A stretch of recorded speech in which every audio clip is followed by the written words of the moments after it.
SOAR Financial, we do have a bit of a mission to also educate our investors. So I'm really pleased that Brent decided, or that Brent is willing to present this morning. And I'm glad you're going to run us through it. And I really appreciate you having me on. Happy New Year, by the way. Yeah, good day, Kai. Thank you. And hello to everybody over there in Europe. Perfect. And please go ahead and share your screen, and we can save some time. We can do some Q&A or so afterwards.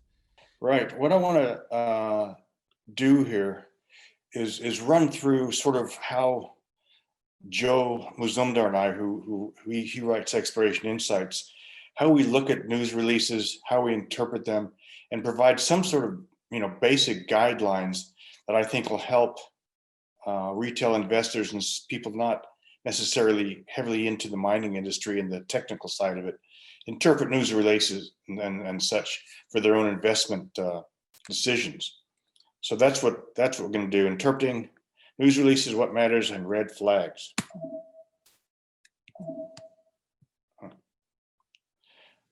Today's outline, we're going to go through the reliability of resource estimation. This is a huge topic in its own, but I'm just going to give a quick feel of what is really involved in the complexities. We'll look at some news releases, how they should be done.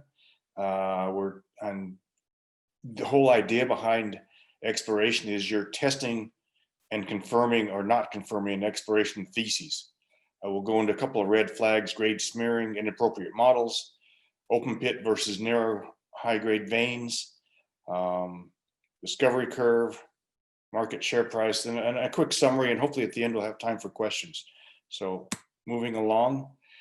All right, in resource estimation, you've got to keep in mind that we're really drilling with core, a piece of rock about 6 centimeters across, and we're using that to interpret the geology, mineralization, etc., tens to hundreds of meters away, and connecting the two drill holes and a bunch of drill holes to come up with a resource. So here's a cut piece of core. Half of the core gets sent off for assay. So in reality, we're dealing with a very, very small piece of information and extrapolating that for a wide distance. And then those assays are statistically interpolated into 3 dimensions. And we try and limit that or inform that by the geology and a geologic interpretation. So in this example from Mako Mining, what we've got here is a section through the earth, cross section, showing a number of drill holes. And the geology of this thing is that they're very relatively narrow and erratic veins, quartz veins, of on average 0.5 to 3 meters thick. And the mining is going to focus on that. And so the resource estimation goes between those drill holes. And what I've shown here is they've interpreted a vein from here to here across 150 meters, showing that that's there. And the mineralization in this hole here, they don't have an assay, so I've got to assume that it was pretty low grade. So they've interpreted that vein across that, but I want you to look at these other drill holes, or sorry, the other intersections, vein intersections, right here, here, and here. These they are unable to extrapolate or don't extrapolate across to this vein, to these 2 veins. So what we're dealing with here is a very complicated and erratic style of mineralization. And my point here being is, how certain are these projections? And does the geologic setting warrant such confidence? We'll see. They're mining now. Alrighty. So what to look for in a company's news release? And I think this is key. Simple, understandable explanation of their results and their importance. The first 2 paragraphs should be very easy to read for anybody, so they get the sense of what's going on. After that, a company needs to include technical details describing the interpretation, so that anyone interested or competent to go into detail can come up with their own interpretation and analysis of the results. And that data should include a complete assay table, geologic plan map, a base map like this, as well as cross sections and long sections looking into the earth so you can see this thing in 3 dimensions. Any reference to historical data, this is key. I see way too many companies putting out, flash drill holes, when in fact they're just replicating old drill holes, and that's not told to us. And you need metal prices and equivalency factors for the conversion when people do gold or copper or whatever equivalent numbers. That's important. So basically, if this information is missing, walk away. The company's either incompetent or hiding something. That's a real easy screen. You can just walk away, go on to your next interesting company. So Integra Gold, they put out a news release end of last year. This company does an excellent job at presenting everything you might need to know in their news release. Don't worry, this is their Florida Mountain project in southern Idaho. I've been there a couple of times now. They provide a video summary where the president and CEO walks you through what he's seeing, what's going on. There's a 3-dimensional fly-through that goes through the whole thing. You can book a call with management if you want. There's a plan maps, drill holes, there's long sections, and an explanation of what's next. So this is how, this is probably the best news release I've seen. They do the best job. And here's what you get: a video summary, 3D fly through, and by clicking on these different little spots, that'll take you to details of that particular part of the project. It has geophysics, color-coded mineralization, and also they line up where they're drilling right now. So you see what's happening in the future. Great, great news release. Likewise, Liberty Gold, another company in southern Idaho. I've been there a couple of times as well. All right, so they give us the history of the mine. We need to know the deposit type. What are they actually looking for? In this case, it's a low-grade Carlin type deposit. The concept is, although it's low grade, it's been oxidized, meaning that the iron that held the gold has been turned to rust. When that happens, the gold is liberated, making it much, much easier to recover. So the economic parameters here is they're looking for a low-cost heap leach type deposit. Heap leach being where you sprinkle cyanide on it, it leaches the gold and you recover it. Again, over here, you're able to 3D through, if you want to see the model, you click that, presentations, their exploration thesis, etc.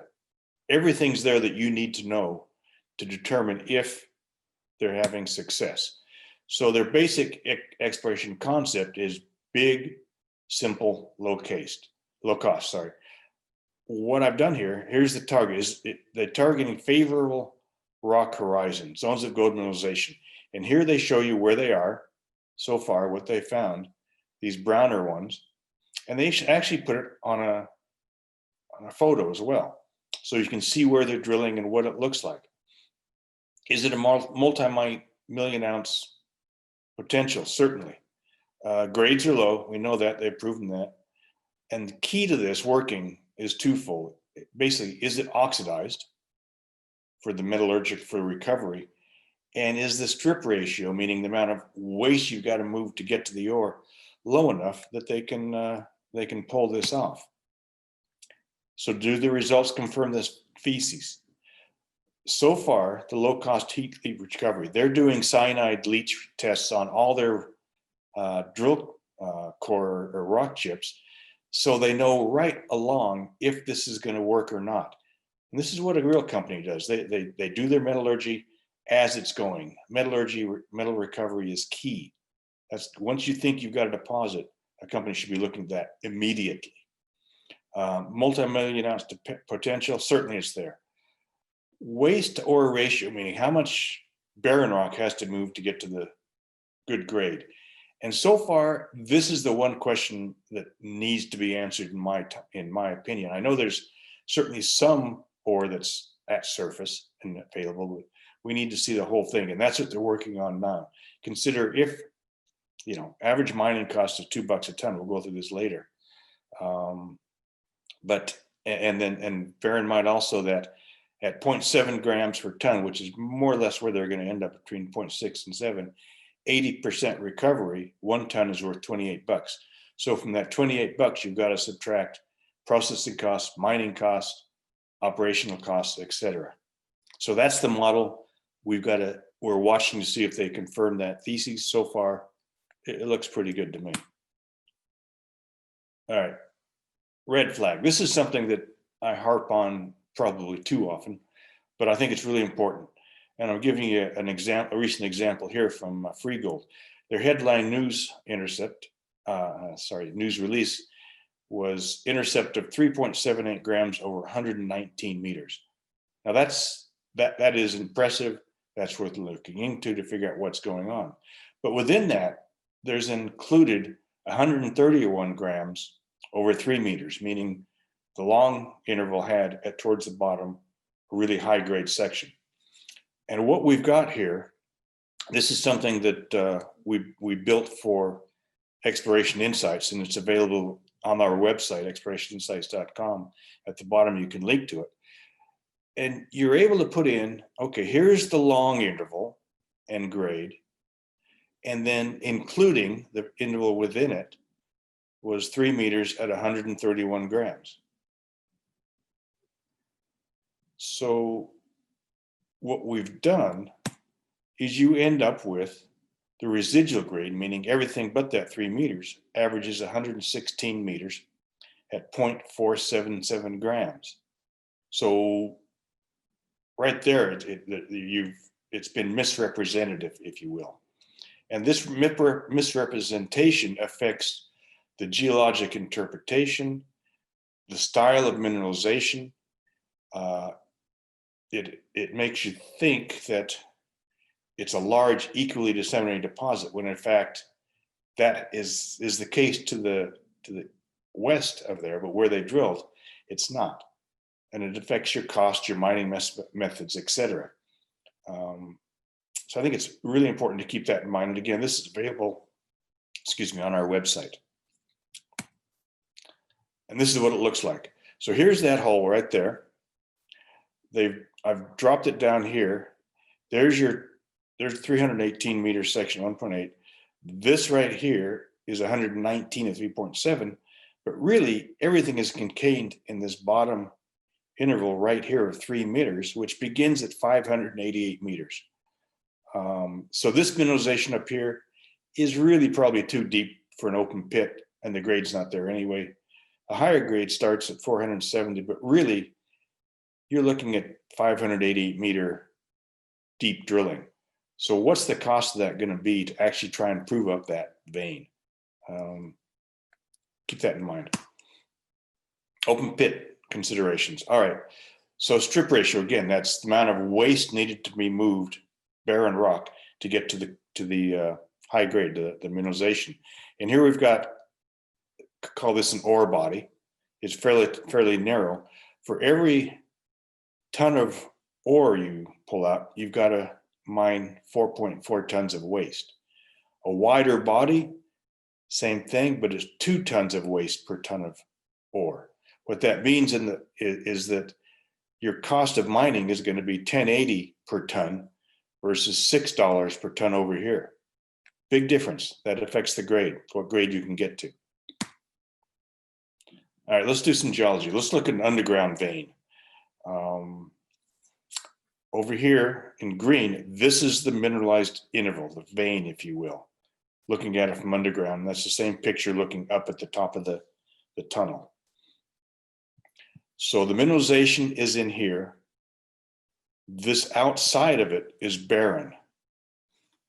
The question is, how do you mine this and how much waste is mined? So we're going to do a little example of that here.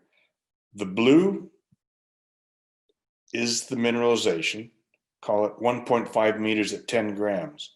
However, to mine this, you've got to take 3 meters of rock right here, the green. What that means is your grade, which is originally 1.5 meters at 10 grams, when you mine it and include the 1.5 meters of barren rock, you've diluted the grade from 10 grams to 5 grams, or basically you've taken the rock value from 420 to 210. Again, that's really important when looking at drill intervals of, say, 0.5 meters of 20 grams. When you bring that down to a mineable width, you might be looking at 5 grams. It's going to go to the mill. So keep that in mind. Always keep in mind what the mining scenario is going to be. All right, the share price life of a discovery. This is really something to keep in the back of your mind when you're looking at a potential discovery. In the early stage of a mining company or exploration company, they're doing the basic work. They're accumulating the ground. They're doing the soil sampling, stream sampling, geophysics, that sort of thing. And you watch that, and when you start to see things come together, for instance, the soil geochemistry is pointing to some sort of large system. The geology is matching that large system. The geophysics is showing some sort of anomaly at depth. Keep that in mind, and that's a good place to start accumulating. Here's this section through here, we start to get the drilling. And again, you get successful drill results. That really rocks the stock, if you will. And we've all seen that. This is real simple, but a good deposit or a good discovery generally keeps getting better with each bit of news release, each bit of news information you accumulate. Whereas a bad one starts to fail. And really 90+% of the potential discoveries end up running up this scale. And as reality sets in here, either the mineralization is not hanging together, the metal recovery is not working well, it's refractory, politics step in, they drop down below that, down into here. And more often than not, they continue down, and it doesn't really amount to anything. Likewise, even a real discovery, the period, it takes a year or 2 or 3 to do the technical work, the detailed technical metallurgy, engineering, and that tends to be a phase where people lose interest and the speculators leave, and the funds and larger companies and such start accumulating in this phase down here.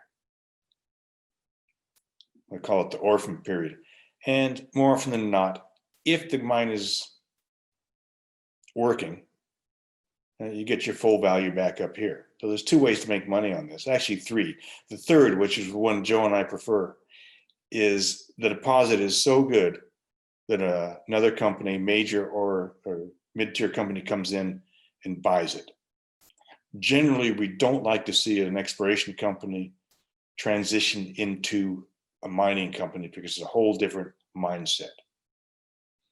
So basically what I'm getting at here is know what a company's looking for, know the model, always check to see that the thesis is holding up, and when it's not, when things start to go wrong, sell. My experience the hard way has been that when things go bad, sell, don't even worry about the price because they rarely get better. Holding on, hoping for something better, it really doesn't work that often. One more thing I want to talk about here is market capitalization versus share price. And here's an example of Heart Gold. They made a discovery back here in 2017 with the share price is this brownish red color. So the stock did quite well. It jumped up from looks like 15 cents to something around 85, 90 cents right here. They began issuing shares, which is the green line. And so you can see that over time, the enterprise value, it stayed pretty stable. However, as they kept issuing shares, the share price went back down to its original 18 or something cents. So despite the fact that the market capitalization rose and they built a mine, nobody made money after that initial discovery. Really important to bear that in mind. And I think a lot of it has to do with the deposit itself. I see this too often as well, where even if a company is successful, it doesn't translate into appreciating share price. Basically, in this sector, this high risk sector, is sort of go big or go home. And this is a small deposit. People don't care that much about small deposits, in my view. They rarely turn out that well. Okay, bottom line. You need to recognize success and failure rapidly. That means efficiently find the fatal flaw and sell as soon as possible. That's what Joe and I spend most of our time doing, is evaluating companies' progress and finding what's going to go wrong. Because we know in general, most of the companies are going to fail in the end because of some fatal flaw.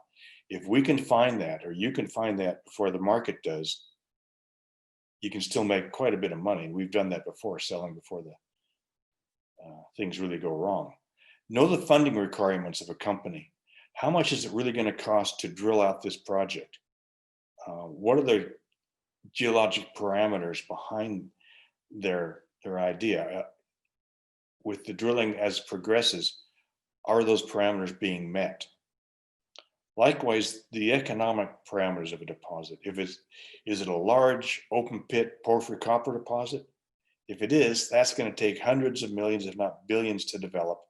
It's going to take many tens, if not hundreds of millions, even to bring to the final feasibility stage, because all the drilling and economic and engineering studies that have to be done. Know what works and what doesn't. Your what I'll call your go, no-go decision points. For instance, this if you're following the company and this drill hole has to work, or the deposit's too small and it doesn't work. At that point, either sell it or buy more.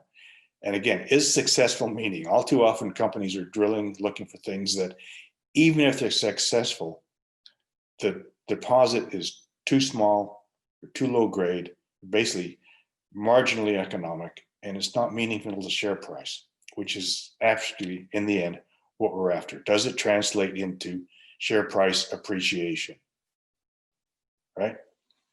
Basic, but so many companies don't do that. Okay, so I appreciate your time here. A bit about Exploration Insights. Joe Mazumdar, he bought this from me a few years ago. I'm on as an advisor, if you will. The newsletter is about what we, or now Joe, is buying, selling, or avoiding with his own money. Comes out every Sunday. There's alerts as well, and comments in the comments section. We've got a special forum for subscribers.